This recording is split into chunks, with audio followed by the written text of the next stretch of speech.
Coaching class पर आपका स्वागत है। सीटेट इसमें साइंस मैथ की पेडागोजी ये पार्ट नंबर 3 है सीटेट पेपर 2 का। पहला सवाल है, विज्ञान शिक्षण में छात्रों की पूर्व धारणाओं प्रीकंसेप्शंस का सबसे उचित उपयोग क्या है? उन्हें तुरंत गलत घोषित करना, उन्हें अनदेखा करना, उन्हीं के आधार पर नया ज्ञान निर्मित करना, केवल परीक्षा में पूछना। अब देखिए यहाँ पे जो विकल्प सही हो जाएगा कौन सा हो जाएगा? विकल्प हो जाएगा नंबर सी, उन्हीं के आधार पर नया ज्ञान निर्मित करना। यानी कि जो पूर्व धारणाएं हैं उसका जो उपयोग है वो उन्हीं के आधार पर नया ज्ञान निर्मित करना है। यानी कि ये समझे कि आपने जो है 5th में क्या पढ़ा और आप जो है 5th से 6 में आ गए, तो इस ज्ञान उसके इसी ज्ञान के आधार पे जो है आगे जो है आपको ज्ञान जो है उसी से जोड़ के जो है आगे मिल जाएगा। यानी कि इसको जो है इसी के जो पूर्व ज्ञान है, ये जो पूरा जो आपने पहले पढ़ा है कक्षा 5 में, अब उसी से आगे पढ़ेंगे आप।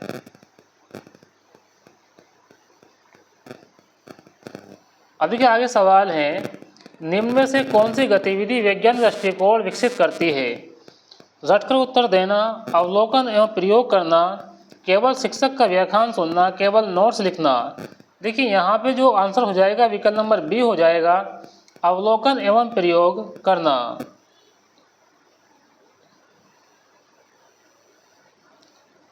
विज्ञान में फॉर्मेटिव असेसमेंट का मुख्य उद्देश्य है केवल अंक देना, सीखने में सुधार करना, विद्यार्थियों का फेल करना, अंतिम परिणाम घोषित करना।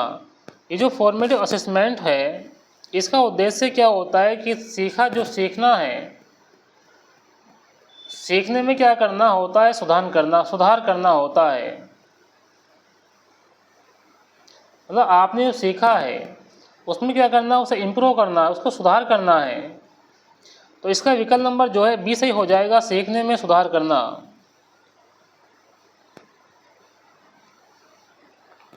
विज्ञान प्रयोगशाला में शिक्षक की सबसे महत्वपूर्ण भूमिका क्या है? सभी प्रयोग स्वयं करना, छात्रों को केवल देखना, मार्गदर्शन एवं सहायक की भूमिका निभाना। तो यहाँ जो बात की जा रही है वो शिक्षक की भूमिका, शिक्षक क्यों बात की जा रही है? शिक्षक की भूमिका क्या है? तो शिक्षक की जो भूमिका होगी वो मार्गदर्शक एवं सहायक की भूमिका निभाना होगी। तो विकल्प नंबर इसका सी सही हो जाएगा। कंस्ट्रक्टिविस्ट अप्रोच के अनुसार सीखना सबसे प्रभावी होता है जब विद्यार्थी रटकर पढ़े, स्वयं खोजे और अनुभव से सीखे, केवल पुस्तक पढ़े, केवल गृह कार्य करे। तो यहाँ विकल्प नंबर बी सही हो जाएगा, स्वयं खोजे और अनुभव से सीखे।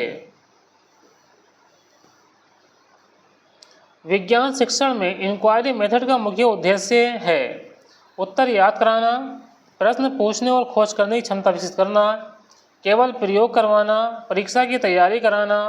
तो इसका विकल्प नंबर बी सही हो जाएगा, प्रश्न पूछने और खोज करने की क्षमता विकसित करना। विज्ञान में कॉन्सेप्ट मैपिंग का उपयोग मुख्यतः किस लिए किया जाता है?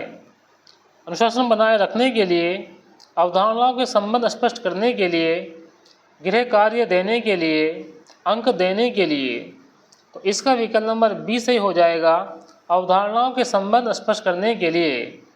भाई कंसेप्ट जो समझाया जाता है क्यों समझाया जाता है? ताकि इसका जो अवधारणा है वो जो है क्लियर हो जाए।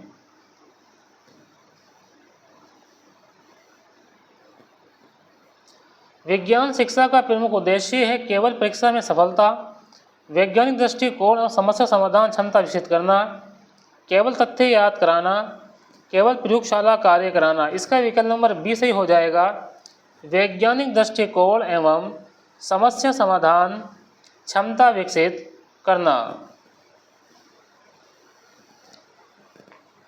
सवाल, यदि कोई विद्यार्थी प्रयोग के दौरान गलती करता है, यानी जब वो प्रयोग करता है तो क्या करता है? गलती करता है। शिक्षक को क्या करना चाहिए?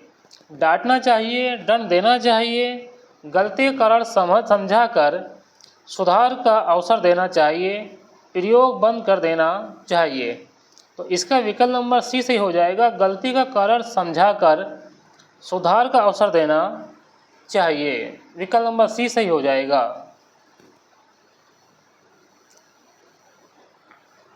विज्ञान में डायग्नोस्टिक एवोल्यूशन का उद्देश्य है अंतिम अंक देना, सीखने की कठिनाइयों को पहचान करना, प्रतियोगिता कराना, गृह कार्य जांचना।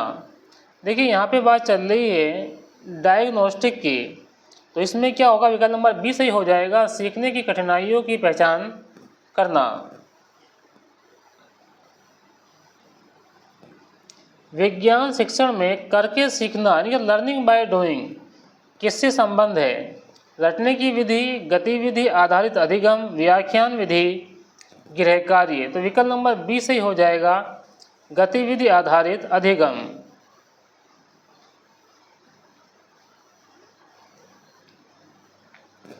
निम्न में से कौन सा विज्ञान प्रक्रिया कौशल है? साइंस प्रोसेस स्किल है, अवलोकन, रटना, नकल करना, लिखावट सुधारना। तो विकल्प नंबर इसका ए सही हो जाएगा, अवलोकन।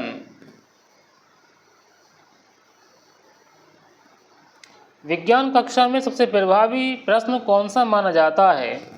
हाँ ना वाला प्रश्न, स्मृति आधारित प्रश्न, खुला प्रश्न, रटने वाला प्रश्न। तो विकल्प नंबर सी इसका सही हो जाएगा, खुला प्रश्न। विज्ञान शिक्षण में मॉडल का उपयोग मुख्यतः किस लिए किया जाता है? सजावट के लिए, कठिन अवधारणाओं को सरल बनाने के लिए, समय बिताने के लिए, परीक्षा लेने के लिए। जो मॉडल का जो उपयोग किया जाता है, ये जो कठिन अवधारणाएं होती है सरल बनाने के लिए किया जाता है। तो विकल्प नंबर 20 का आंसर हो जाएगा। विज्ञान में हाइपोथेसिस का अर्थ है अंतिम निष्कर्ष, अनुमानित परिकल्पना, प्रयोगशाला नियम। तो विकल्प नंबर इसका बी सही हो जाएगा, अनुमानित परिकल्पना। विज्ञान शिक्षक को प्रयोग के दौरान सबसे पहले किस पर ध्यान देना चाहिए? देखिए जब जो साइंस का टीचर है प्रयोग करे तो ध्यान पहले कहाँ दे? अनुशासन, सुरक्षा, अंक, गृह कार्य। तो विकल्प नंबर बी सही हो जाएगा, सुरक्षा यानी कि सेफ्टी। एनसीएफ 2005 के अनुसार विज्ञान शिक्षण का प्रमुख उद्देश्य है केवल तथ्य याद करना, जिज्ञासा एवं वैज्ञानिक सोच विकसित करना, केवल परीक्षा की तैयारी, केवल प्रयोग करवाना। देखिए ए सी डी तो होगा नहीं, केवल केवल। तो विकल्प नंबर इसका बी सही हो जाएगा, जिज्ञासा एवं वैज्ञानिक सोच विकसित करना।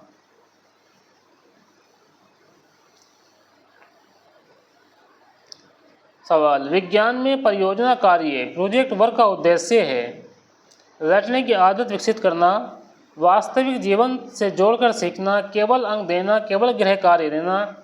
तो विकल्प नंबर बी सही हो जाएगा, वास्तविक जीवन से जोड़कर सीखना।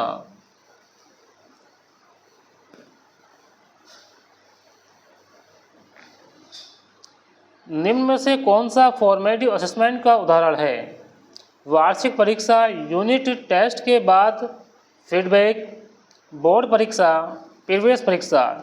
अब जो फॉर्मेटिव असेसमेंट है इसका एग्जाम्पल क्या होगा? यानी कि जो आप क्लास में क्या करते हैं, टेस्ट लेते हैं। क्लास में क्या करते हैं, बच्चों का टेस्ट लेते हैं, यानी कि वीकली आप टेस्ट ले रहे हैं। अब उस टेस्ट में क्या होता है, उसका फीडबैक देखते हैं। तो ये कहाँ का एग्जाम्पल है? एग्जाम्पल है फॉर्मेटिव असेसमेंट का।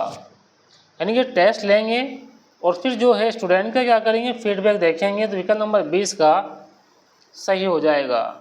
इस तरह से इसको जो है समझ सकते हैं।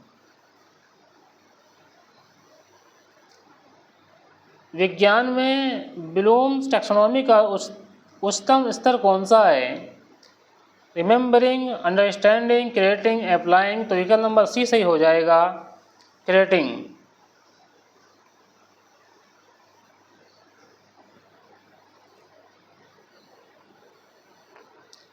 विज्ञान शिक्षण में आईसीटी का मुख्य लाभ है।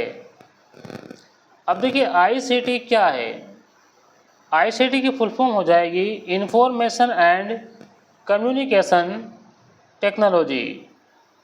तो इसका आंसर देखेंगे, केवल मनोरंजन, सीखने को रोचक और प्रभावी बनाना, समय नष्ट करना, केवल वीडियो दिखाना। तो विकल्प नंबर बी सही हो जाएगा, सीखने को रोचक एवं प्रभावी बनाना। वैज्ञानिक दृष्टिकोण का सबसे महत्वपूर्ण गुण है ए अंधविश्वास, बी तर्क एवं प्रमाण, सी रटना, डी अनुमान। तो विकल्प नंबर इसका जो है बी सही हो जाएगा, तर्क एवं प्रमाण।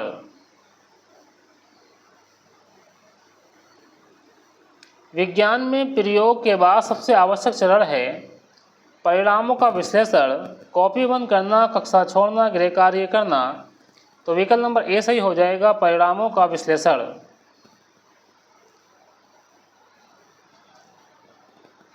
विज्ञान शिक्षक को विद्यार्थियों की त्रुटियों को कैसे देखना चाहिए? असफलता मानना, सीखने का अवसर मानना, दंड देना, अनदेखा करना। तो यहाँ विकल्प नंबर बी सही हो जाएगा, सीखने का अवसर मानना। विज्ञान शिक्षा में इंक्वायरी का अर्थ है उत्तर याद करना, प्रश्न पूछकर खोज करना, केवल पढ़ना लिखना। विकल्प नंबर बी सही हो जाएगा, प्रश्न पूछकर खोज करना।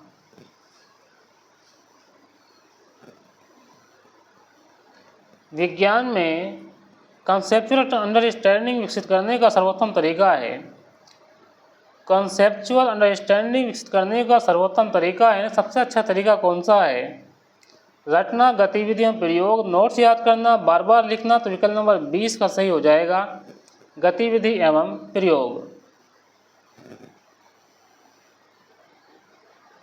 विज्ञान में सहकारी अधिगम कोऑपरेटिव लर्निंग का लाभ है प्रतिस्पर्धा बढ़ाना, सहयोग एवं संचार कौशल विकसित करना, केवल अंक बढ़ाना, अनुशासन कम करना। तो विकल्प नंबर 20 का सही हो जाएगा, सहयोग एवं संचार कौशल विकसित करना। विज्ञान शिक्षण में सबसे उपयुक्त मूल्यांकन है केवल लिखित परीक्षा, सतत एवं व्यापक मूल्यांकन, केवल मौखिक परीक्षा, केवल प्रैक्टिकल। तो विकल्प नंबर बी जो है इसका आंसर हो जाएगा, सतत एवं व्यापक मूल्यांकन। विज्ञान का सर्वोत्तम अधिगम तब होता है जब विद्यार्थी निष्क्रिय श्रोता हो, सक्रिय रूप से सीखने में भाग लें, केवल नोट्स लिखें, केवल गृह कार्य करें। तो विकल्प नंबर बी सही हो जाएगा, सक्रिय रूप से सीखने में भाग ले। सवाल नंबर इसका 30 है, सीटेट के अनुसार विज्ञान शिक्षक की भूमिका। देखिए यहाँ पे बात चल रही है साइंस के टीचर की, कि साइंस के टीचर की भूमिका जो है क्या होगी? केवल जानकारी देना, अधिगम का सुगम करता यानी कि फैसिलिटेटर बनना, केवल परीक्षा लेना, केवल अनुशासन बनाए रखना। जो टीचर होते हैं विज्ञान की, उनकी जो भूमिका होती है वो होती है अधिगम को सुगम करता बनाना, यानी कि जो सीखना है उसको आसान करना, ये काम होता है साइंस के टीचर का। अब यहाँ शुरू हो जाएगी मैथ की पेडागोजी। इसमें पहला सवाल है मैथ पेडागोजी में, गणित शिक्षण का मुख्य उद्देश्य क्या है? केवल सूत्र याद कराना, तार्किक एवं समस्या समाधान क्षमता का विकास करना, केवल परीक्षा में अंक दिलाना, केवल गणना करवाना। तो इसका विकल्प नंबर बी सही हो जाएगा, तार्किक एवं समस्या समाधान क्षमता का विकास करना। एनसीएफ 2005 के अनुसार गणित सीखने का सर्वोत्तम तरीका है रटना, गतिविधि एवं अनुभव आधारित अधिगम, केवल व्याख्यान, केवल गृह कार्य। तो इसका विकल्प नंबर बी सही हो जाएगा, गतिविधि एवं अनुभव आधारित अधिगम।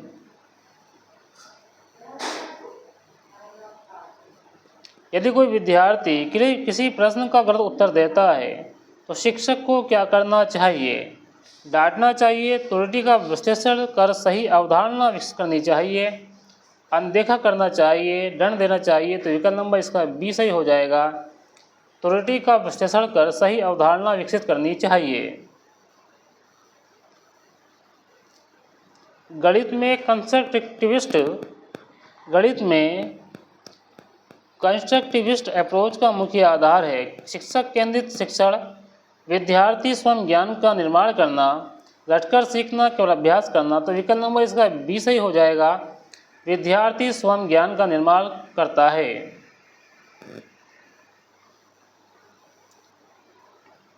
गणित में डायग्नोस्टिक असेसमेंट का उद्देश्य है, देखिए यहाँ बात चल रही है डायग्नोस्टिक की, तो इसमें क्या होगा, कठिनाइयों को पहचाना जाएगा। तो विकल्प नंबर इसका जो है बी सही हो जाएगा, विद्यार्थियों की कठिनाइयों को पहचान करना।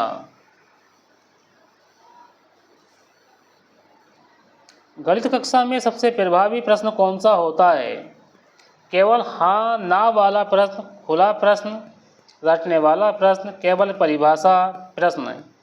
तो इसका जो है विकल्प नंबर बी सही हो जाएगा, खुला प्रश्न, ओपन एंडेड। अब देखिए इसको इस तरह से समझ सकते हैं, यानी कि जो है कोई क्वेश्चन दिया है, ये क्वेश्चन दिया है 26 डिवाइड बाई 2। अब इसको जो है एक विद्यार्थी ने तो इस तरह से हल कर दिया इसको ऐसे करके, और दूसरे ने क्या हुआ इसको ऐसे कर दिया। मतलब जो है अलग अलग तरीके से इसको हल कर सकते हैं, लेकिन आंसर जो आएगा वो सेम आएगा। इस तरह से इसको जो है समझ सकते हैं।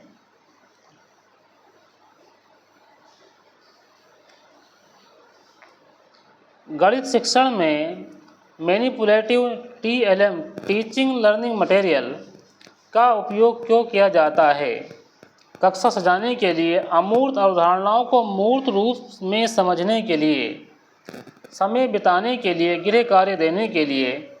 तो विकल्प नंबर बी सही हो जाएगा, अमूर्त अवधारणाओं को मूर्त रूप में समझाने के लिए, यानी कि जिसके बारे में हमें नहीं पता है उसको डायरेक्ट रूप से समझाने के लिए। यानी कि यहाँ जो है हम यहाँ ये वस्तु है इसके बारे में हमें नहीं पता, यानी कि हम यहाँ इनडायरेक्ट बात कर रहे हैं। अब लेकिन यहाँ पे क्या है, ये अमूर्त है, हमें इसको नहीं पता कि कैसी वस्तु है क्या है, लेकिन यह अवधारणाओं को जो है एक मूर्त रूप में, यानी कि इसको जो है एक ठोस वस्तु थी, इसको इस रूप में समझाने के लिए। भाई टीचिंग लर्निंग मटेरियल में क्या है, अब देखिए डस्टर है, अब ये जो है डस्टर है बोर्ड को साफ करने वाला। अब देखिए यहाँ से जो है इसको समझाया जा रहा था डस्टर के बारे में, लेकिन ये नहीं पता था डस्टर होता क्या है। अब उसको जो है सामने लेकर आए, देखिए ये होता है डस्टर, यानी कि अमूर्त से हम जो है मूर्त की ओर आ जाते हैं। तो विकल्प नंबर इसका जो है बी सही हो जाएगा।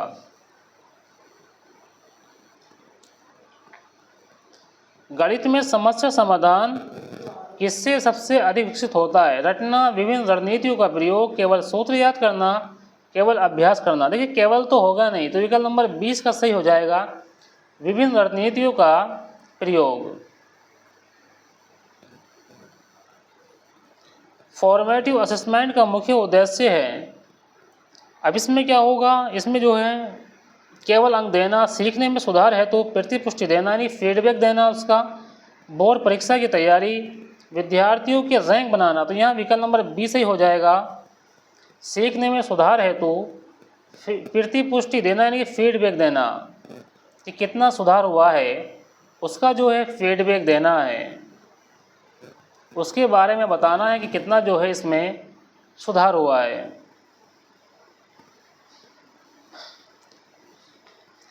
गणित शिक्षक की सबसे महत्वपूर्ण भूमिका क्या है, केवल उत्तर बताना, अधिगम सुगमकर्ता बनना, गृह कार्य देना, केवल परीक्षा देना। देखिए यहाँ पे टीचर की बात हो रही है, टीचर कौन है, टीचर तो एक अधिगम सुगम करता है, यानी कि जो सीखने को एक आसान बनाने वाला है, फैसिलिटेटर है, यानी कि फैसिलिटी देता है, जो अधिगम है जो सीखते हैं उसको आसान करता है। तो विकल्प नंबर 20 का आंसर हो जाएगा।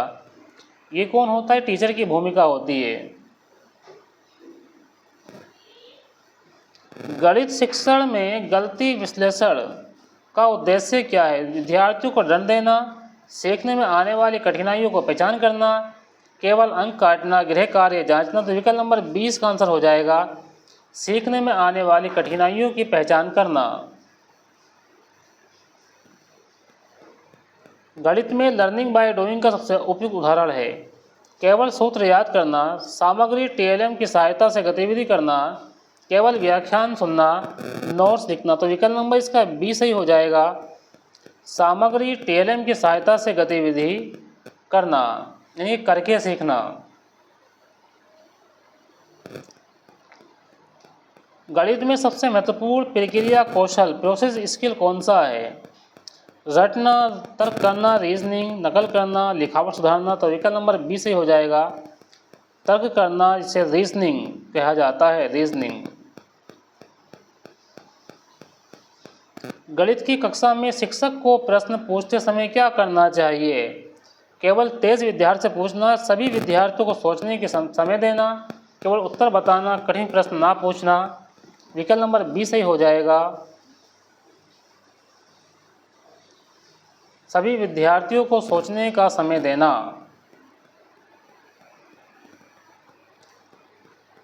यदि कोई विद्यार्थी किसी प्रश्न का अलग विधि से हल करता है तो शिक्षक को चाहिए उसे गलत घोषित करे, उसकी विधि पर चर्चा करे और उचित होने पर स्वीकार करे, अंक काट दे, उसे दोबारा लिखवाए। यानी कि कोई क्वेश्चन है, मान के चलो ये क्वेश्चन है, इस तरह से जो है ये क्वेश्चन है। अब इस विद्यार्थी ने जो है इसको अलग तरीके से हल किया, तो इसका आंसर हो जाएगा विकल्प नंबर बी। उसकी विधि पर चर्चा करे और उसे उचित होने पर स्वीकार करे। यानी कि इसने जो सवाल किया है वो ठीक सही मेथड से जो है किया है। तो विकल्प नंबर बी आंसर इसका सही हो जाएगा। गणित शिक्षण में मैथ लैब का मुख्य उद्देश्य है केवल परीक्षा लेना, गतिविधियों के माध्यम से अवधारणाओं को समझाना, केवल चार्ट बनाना, गृह कार्य देना। तो विकल्प नंबर 20 का आंसर हो जाएगा। गतिविधियों के माध्यम से अवधारणाओं को समझाना। गणित में CCE continuous and comprehensive evolution का उद्देश्य है। अब देखिए यहाँ पे कंटिन्यूअस की बात चल रही है, यानी कि लगातार। तो इसमें विकल्प नंबर बी सही हो जाएगा। केवल सतत एवं समग्र मूल्यांकन करना।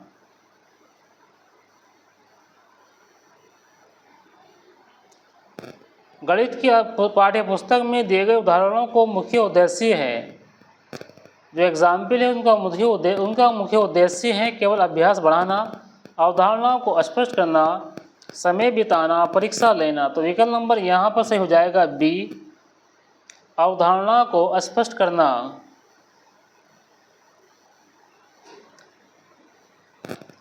सवाल है, गणितीय संप्रेषण मैथमेटिकल कम्युनिकेशन का अर्थ है केवल उत्तर लिखना, गणितीय विचारों को स्पष्ट रूप से व्यक्त करना, सूत्र याद करना, केवल गणना करना। तो इसका ये हो जाएगा विकल्प नंबर बी, गणितीय विचारों को स्पष्ट रूप से व्यक्त करना। इसे बोलते हैं मैथमेटिकल कम्युनिकेशन, यही इसका मीनिंग हो जाएगा, गणितीय विचारों को स्पष्ट रूप से व्यक्त करना। विकल्प नंबर बी सही हो जाएगा। यहाँ सवाल है, गणित में रचनावादी कंस्ट्रक्टिविस्ट शिक्षक की भूमिका होती है केवल व्याख्यान देना, अधिगम को सुगम बनाना, केवल प्रश्न पत्र बनाना, केवल अंक देना। देखिए यहाँ पे टीचर की भूमिका होती है, वो होती है कि अधिगम को जो है, सीखने को, लर्निंग को जो है आसान बनाता है उनको, वो इसे विकल्प नंबर इसका बी सही हो जाएगा। यानी कि टीचर जो होता है वो होता है फैसिलिटेटर।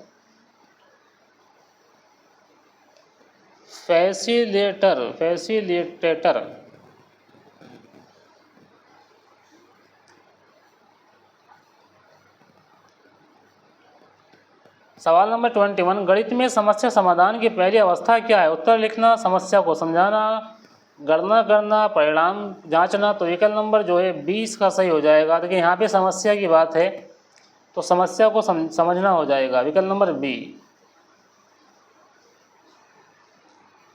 गणितीय अधिगम में सबसे प्रभावी प्रक्रिया क्या है?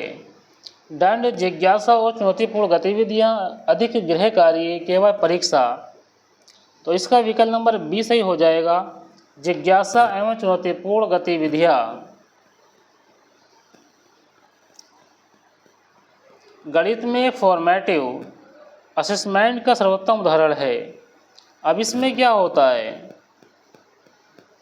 इसमें जो है जो फीडबैक है वो दिया जाता है कि छात्र ने अब तक जो है क्या सीखा है, उसका जो है फीडबैक देखना है, उसका फीडबैक बताना है कितना इसमें जो है क्या है, कितना सुधार हुआ है। इसमें बोर्ड परीक्षा कक्षा में गतिविधि के दौरान प्रतिपुष्टि देना, वार्षिक परीक्षा, प्रवेश परीक्षा, तो विकल्प नंबर 20 सही हो जाएगा। इसमें जो है इसका फीडबैक जो है वो दिया जाएगा, विकल्प नंबर 20 सही हो जाएगा। गणित शिक्षण में टीएलएम का चयन किस आधार पर होना चाहिए?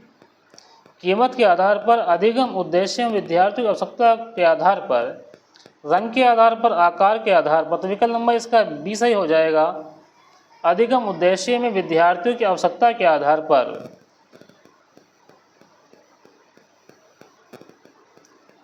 एनसीएफ 2005 के अनुसार गणित को कैसे बनाया जाना चाहिए? डर पैदा करने वाला, आनंददायक और अर्थपूर्ण, केवल परीक्षा केंद्रित, केवल सूत्र आधारित, तो विकल्प नंबर 20 का आंसर हो जाएगा आनंददायक और अर्थपूर्ण। गणित में खुला प्रश्न, ओपन एंडेड क्वेश्चन क्यों उपयोगी है?